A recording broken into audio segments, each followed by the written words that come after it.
But the alternative to it is the coastal road.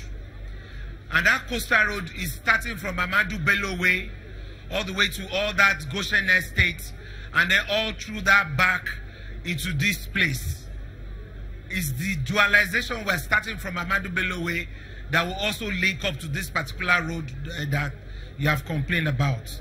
So it's on track. We're trying to make sure that we use the concrete model or system for doing it so that it can last longer rather than applying asphalt, because you know it's also a coastal road.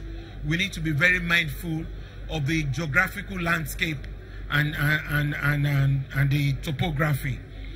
The other part is there is already a design and an approval is waiting for an alternative road within the free trade zone that goes from the back of Ibejuye into Ekpe, and that's Ijebu-Oderi road that we are thinking of. It's an alternative outlet from the coastal road that will actually expand the single road that you have talked about. It's in the pipeline. Remember, there's a master plan, there's the vision. It comes in trickles, in yearly budgets, and limited also by resources.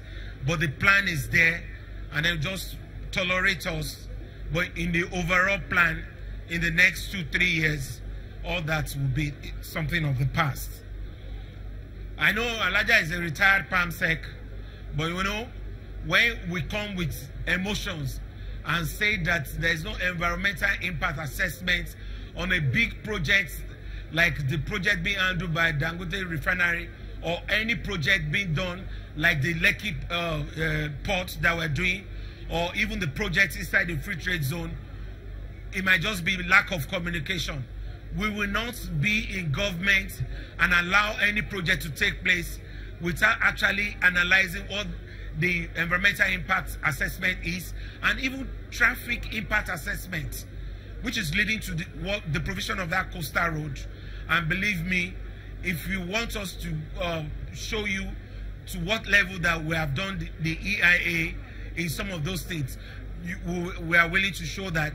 Remember also that even as we progress, the Dangote Refinery project and other projects there were not designed to be done through loading their containers on the road. But believe me, we need to do some channelization of the waterways, the kind of equipment that we need in Lekki Free Trade Zone. The Apapa port is too shallow to even allow us to use the place. So we are actually trying to build a new jetty in Lekki here to be able to transport those heavy equipment by water, or else we'll destroy the whole of this Ibeju. And that's why, you know, we've been very patient to be able to construct that new jetty to allow this heavy equipment to come there so that they can use the jetty to roll the equipment into the zone. Some of these things, I think what we need to do on our part is for government officials, and the cabinet members are here, to actually hold a kind of roundtable session with the leaders in Ibeju Lekki to explain some of these things to them and the progress we are making, and we can make it regular to allow them to also see what we're doing. Remember, I'm one of you. I will not allow anything negative to happen in this area. So I just want to reiterate my commitment to ensure that safety of the environment and then the future of the environment itself, you know, is well protected, because we come, we will go, some other people will also have to come, but they have to see that we have done something very good that they can actually ride on. So, but again, like you talked about shoreline erosion, all these things, we're seriously working together. And you know, I must be very fair.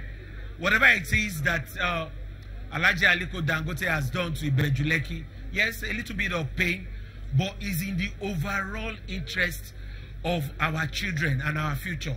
Remember also, these projects were not actually supposed to have been situated in Lagos State. They were taken to some 2 other states, and the conditions there were not really that suitable. And then these projects, we welcome them in Lagos because we understand that the future of Nigeria and the collaboration of everyone is what Lagos needs to continue to move forward. So we will manage everything. We'll be your eye. We'll make sure that everything goes well. As for patrol vehicles for the new police station, I like that community relationship. The police station has been donated. The Commissioner of Police is here. If we've not extended patrol vehicle, we should please extend patrol vehicles. And where the CP does not have any reserve, Alaja, don't worry, I will supply patrol vehicle before weekend.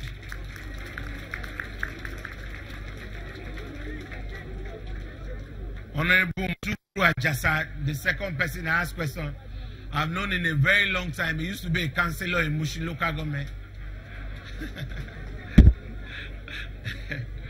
But he's very passionate about this area. He comes from this area. And you see, he's almost saying the same thing that Alaja also spoke about.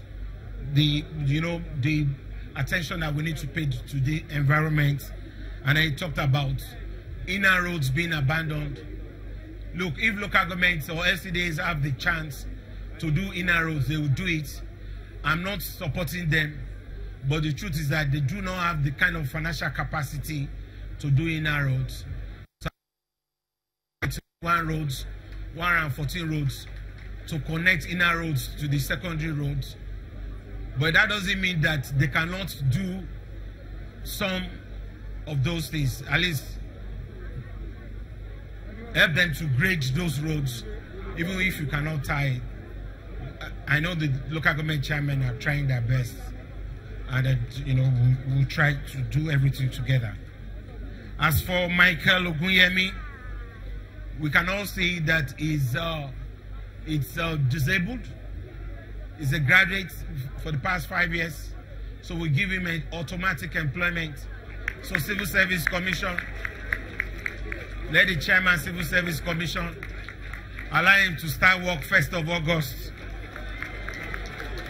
So we do that immediately.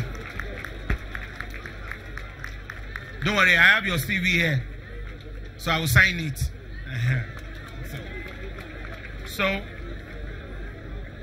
Fola Shade Oguntoyinbo, I'd actually talk what is it that we're doing to help youth in terms of technology improvement.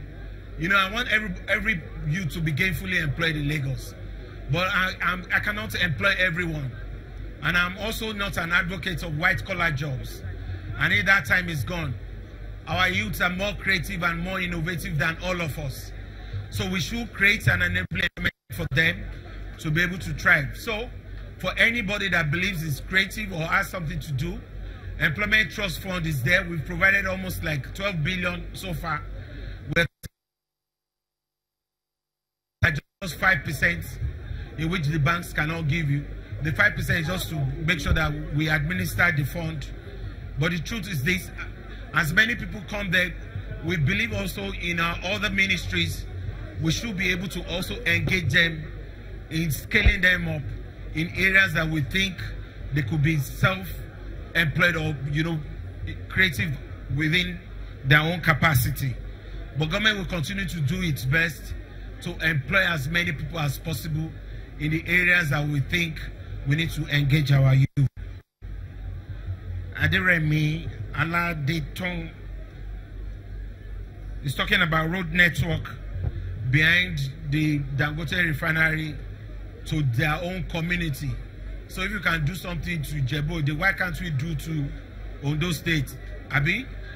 But I need to let her know NDDC has actually awarded that particular project. I think they will start to deal with it. We don't want to duplicate projects. We'll go back and cross-check.